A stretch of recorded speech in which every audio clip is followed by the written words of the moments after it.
Okay, we're talking to Maria Bello, stars in The Cooler with William H. Macy. Maria, you play Natalie, the kind of quintessential Vegas cocktail waitress.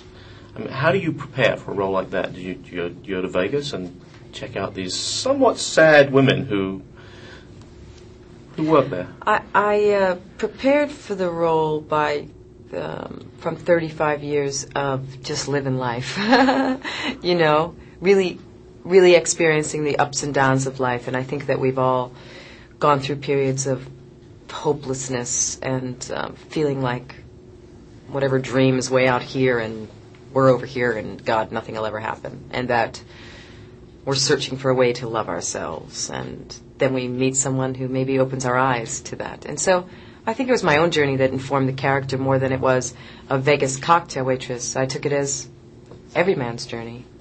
Right. Yeah, a lot of your character really embodies hope. Yeah. Unexpected deliverance from a pretty miserable life. You fall in love with William H. Macy, his character, but his good luck is also his bad luck, in the sense that you kind of kill his bad karma. Yeah. Interesting contradiction. Interesting role to play. Tell us a little bit more about figuring that out, that dynamic with William. What's so lovely about Bill as an actor is that he doesn't try to do much figuring out. He just is. He is an incredibly honest and open actor, an incredibly kind human being. And so immediately from the first minute we met, it was more about the moments and the process and the experience. We didn't really ever sit down to figure anything out.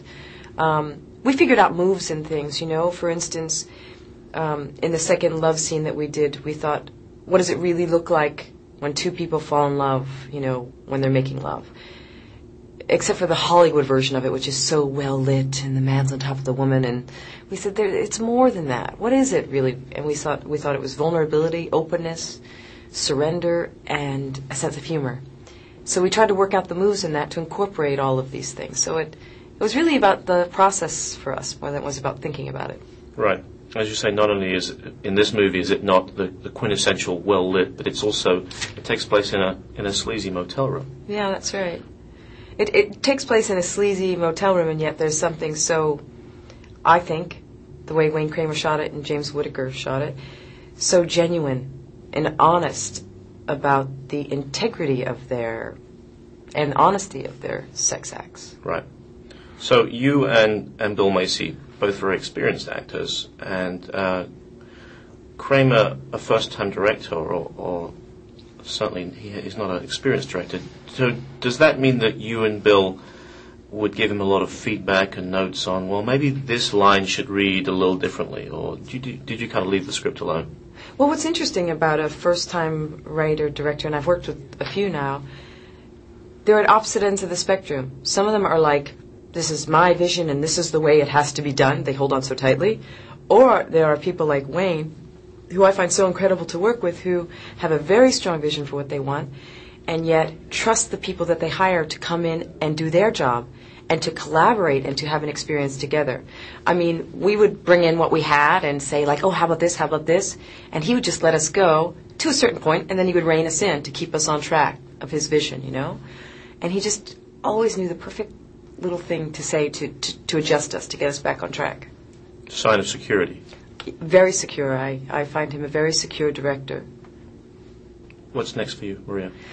I just finished a couple of movies. I was shooting one in Montreal all summer called Secret Window, Secret Garden, based on a Stephen King novella directed by David Koepp, with Johnny Depp and John Turturro and Charles Dutton and Tim Hutton. Wow. We had such a great, fun experience. My first thriller, which was fun. And a novella is a short story. A short story. And then I've just finished the John Sayles movie called Silver City, which was a great experience. I played a reporter, which was fun. Tough role. Thanks, Maria. That was great.